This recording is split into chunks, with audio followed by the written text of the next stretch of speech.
네, 안녕하십니까. 하나의 엔진 먼저 확인해 보겠습니다. 주가가 상승폭이 엄청나게 매서웠네요, 보니까. 그러면서 지금 보시면 최고가를 갱신했고, 그리고 이 주식의 특징은 고점을 찍으면 눌림이 생기고 이런 모습을 보여왔습니다. 고점을 찍으면 눌림, 고점을 찍으면 눌림. 그리고 다시 자, 최고가를 찍었죠? 그리고 윗꼬리가 이만큼 달렸습니다.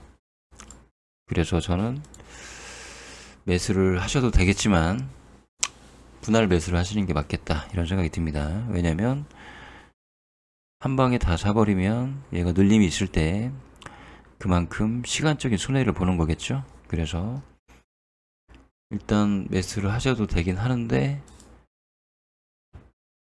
청황을 봐서 분할 매수를 하시고 또다시 만약에 눌림을 준다면 그 눌림 방향을 보고 다시 추가 매수를 하시는 게 낫지 않을까 그런 생각이 듭니다.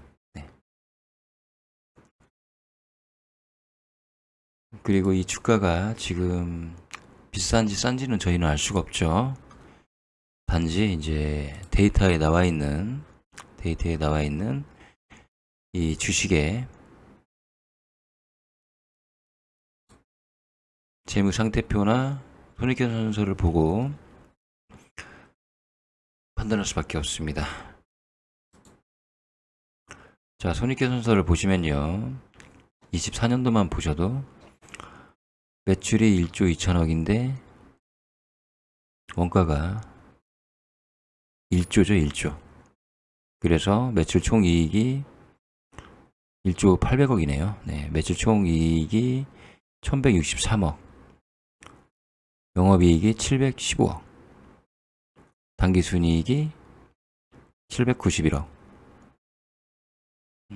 그나마 뭐 금융수익이라던가 이런 게 있으니까 그 마이너스가 나지 않은 것이지 사실상은 마이너스 아니면 아주 약소한 단기 수익을 낼 수도 있었다. 그래서 주가가 이 정도의 규모의 매출 내에서 주가가 2만원대 밖에 가지 못했던 이유는 저런 부분에 있을 것이다. 저는 그렇게 보고 있습니다. 2024년도에 주가가 뭐 대략 연봉을 보시면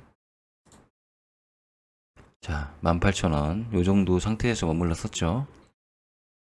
그 이유는 회사가 실제로는 돈을 잘 못 번다. 그런 이유가 아마 내포되어 있지 않을까 싶습니다. 그래서 저는 지금 이 가격이 이 컨센서스 하나 엔진의 컨센서스에 저 봤을 때 과연 적절한지는 저도 일단은 좀 판단을 해봐야 되겠다 그런 생각이 듭니다. 왜냐면 주가들이 연봉이 계속 올라가다가 윗꼬리를 굉장히 심하게 달고 내려오는 경우가 있어서요. 작년 대비 매출이 2천억 오르고 영업이익이 좀 더 발생하고 당기순이익은 좀 더 살짝 올라가는 그런 경우입니다. 네. 자, PER이 보시면 1주 전에 27.5, 1개월 전에 28, 3개월 전에 27, 그리고 7월 25일 기준으로 해서 30 정도 됩니다. 예. 자, 주식 가격 대비 얘가 비싸냐 싸냐, 그러니까 주당 순 가치를 주당 얼마를 버는가 그 내용을 갖고 주식이 올라가면 PER이 높아지고, 네. 그리고 주식이 낮아지면 저평가, 즉 PER이 낮아지는 거죠. 계속 PER은 늘어나고 있습니다. 27, 28, 30 이런 식으로요. 그래서 PER이 조금 높은 게 아쉽습니다. 회사가 돈을 버는 대비 주가가 올라가면 PER이 높아지는 거겠죠. 자, 일단 저는 이런 생각을 합니다. 저점에서 엘리어트 파동상 저점이 여기였죠. 그렇죠? 25,000원대에서 35,000원대까지 갔으면 저점에서 38%가 엘리어트 파동의 기본 수치이고요. 그리고 파동의 눌림을 한번 주고 그 뒤로 올라가는 게 62%, 38% 올라가고 62%. 그래서 이 윗꼬리를 봤을 때는 눌림이 올 만한 시기가 좀 되지 않았나. 그러니까 주가가 올라갈수록 뭐 이평도 마찬가지고, 그리고 여러 가지 보조 지표가 잘 맞지 않는 그런 상황이 있습니다.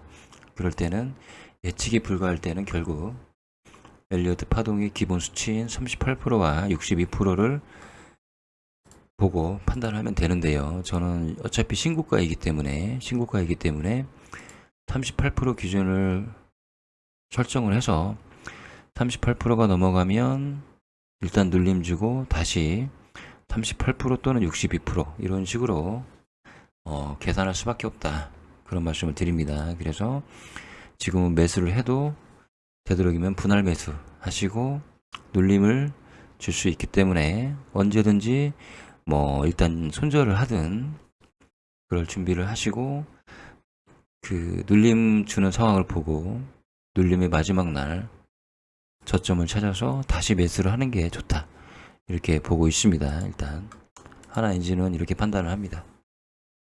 자, 더 올라간다라는 보장은 일단 없다. 물론 지표는 다 좋습니다.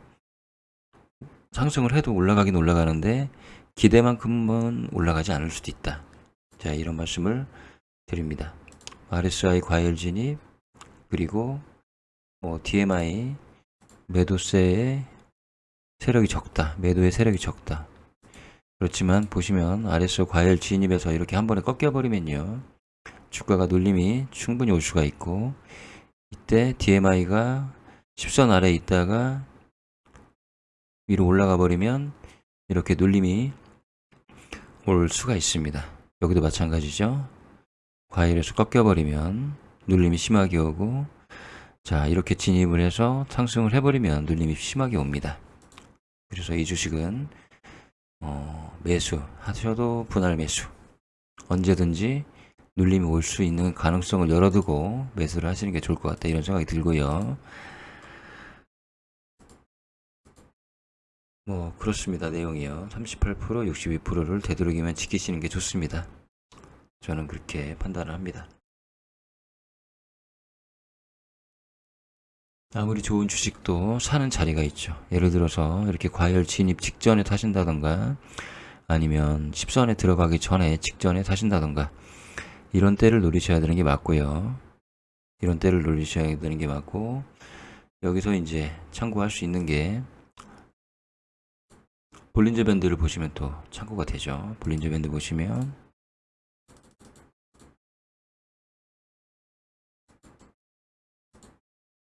자, 캔들이 볼린저 밴드 밖으로 나가 버렸습니다. 그렇죠? 네, 그래서 이런 경우에는 볼린저 밴드가 이제 캔들을 다시 안쪽으로 끌어들이려고 하는 성질이 있습니다.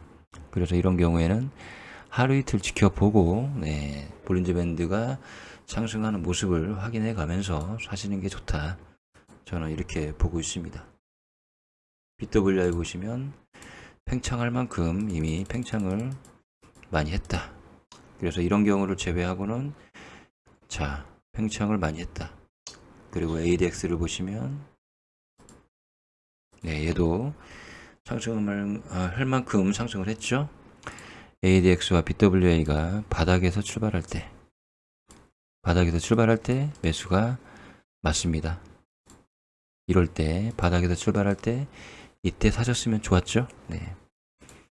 이런 여러 가지 지표를 봤을 때는 좀 바로 진입하시는 것보다는 좀 기다리시는 것도 낫지 않나. 주식은 급하지 않습니다. 얘가 그렇다고 해서 갑자기 또 뭐 30% 이렇게 올라가면 저는 제가 이렇게 생각을 하겠습니다. 내 판단에 미스가 있어도 그 원칙을 벗어나는 일이 있으면 그거는 내 돈이 아니다. 이렇게 생각을 합니다. 이럴 때 사셨어야죠. 그렇죠? 이럴 때. 또 이럴 때 BWI가 ADX가 바닥일 때 살만한 자리는 되게 많았죠. 네. 동시에 올라갈 때. 자, 아무튼 뭐 그렇습니다. 하나인즈는 바로는 저 같으면 바로 진입하지는 않겠습니다. 자, 일단 하나인즈는 여기까지 마치도록 하겠습니다.